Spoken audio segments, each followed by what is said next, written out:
Genesis 48. I read from the for the Institute for Scripture Research because it takes a direct translation from Hebrew to English, Greek to English, and Aramaic to English. And Yah is a very jealous El. So Yah is his name, and his son Yehoshua. 47. Then Yosef went and spoke to Pharaoh and said, My father and my brothers, their flocks and their herds, and all they possess have come from the land of Canaan, and see, they are in the land of Goshen. And he took 5 men from among his brothers and presented them to Pharaoh. And Pharaoh said to his brothers, What is your occupation? And they said to Pharaoh, Your servants are shepherds, both we and also our fathers. And they said to Pharaoh, We have come to dwell in the land because there is no pasture for your servants' flocks, for the scarcity of food is severe in the land of Canaan. And now please let your servants dwell in the land of Goshen. And Pharaoh spoke to Joseph, saying, Your father and your brothers have come to you. The land of Mitzrayim is before you. Settle your father and brothers in the best of the land. Let them dwell in the land of Goshen. And if you know of capable men among them, then make them chief herdsmen over my livestock. Why would he have livestock but be totally against shepherds? It doesn't make any sense. And Joseph brought in his father Jacob and set him before Pharaoh, and Jacob blessed Pharaoh. And Pharaoh said to Jacob, How old are you? And Jacob said to Pharaoh, The days of the years of my sojournings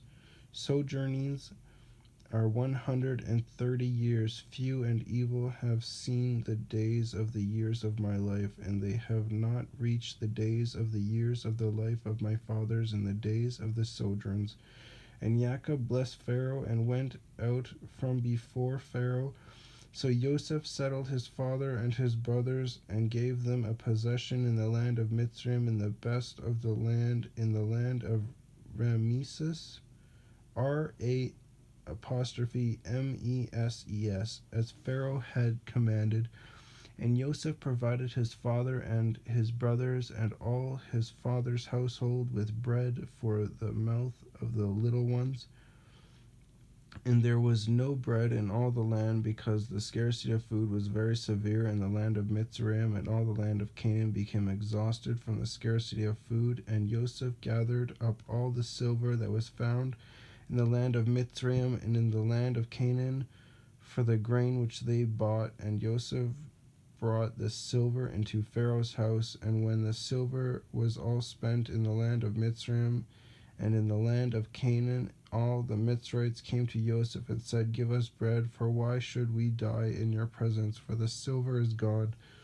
And Joseph said, Give your livestock, and I give you bread for your livestock if the silver is gone. So they brought their livestock to Joseph, and Joseph gave them bread in exchange for the horses and for the flocks they owned, and for the herds they owned, and for the donkeys. Thus he fed them with bread in exchange for all their livestock that year.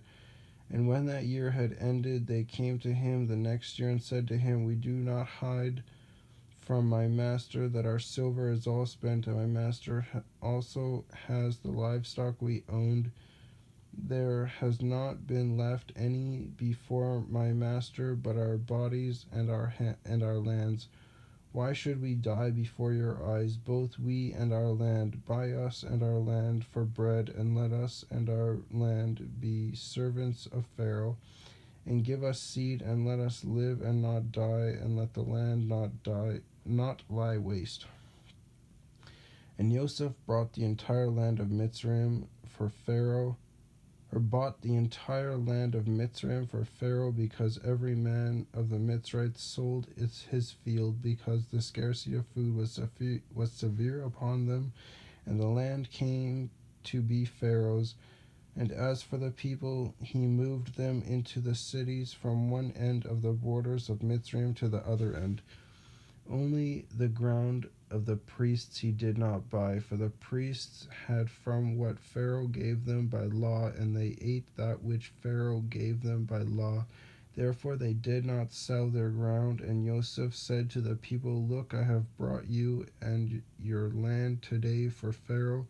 Look, here is seed for you, and you shall sow the land. And it shall be that in the harvest you shall give 1/5 to Pharaoh, and 4/5 is your own as seed for the field and for your food, for those of your households, and as food for your little ones. And they said, You have saved our lives. Let us find favor in the eyes of my master, and we shall become Pharaoh's servants. And Joseph made it a law over the land of Mitzrayim to this day, that Pharaoh should have 1/5, except for the ground of the priests only, which did not become Pharaoh's. And Israel dwelt in the land of Mitzrayim, in the land of Goshen, and they had possessions there, and were fruitful and increased exceedingly.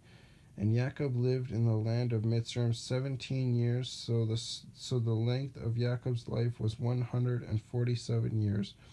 And the time for Israel to die drew near, and he called his son Joseph and said to him, Now if I have found favor in your eyes, please put your hand under my thigh and show loving commitment and truth to me. Please do not bury me in Mitzrayim, but I shall lie with my fathers, and you shall take me up out of Mitzrayim and bury me in their burial place. And he said, I do as you have said. And he said, Swear to me. And he swore to him, and Israel bowed himself on the head of the bed.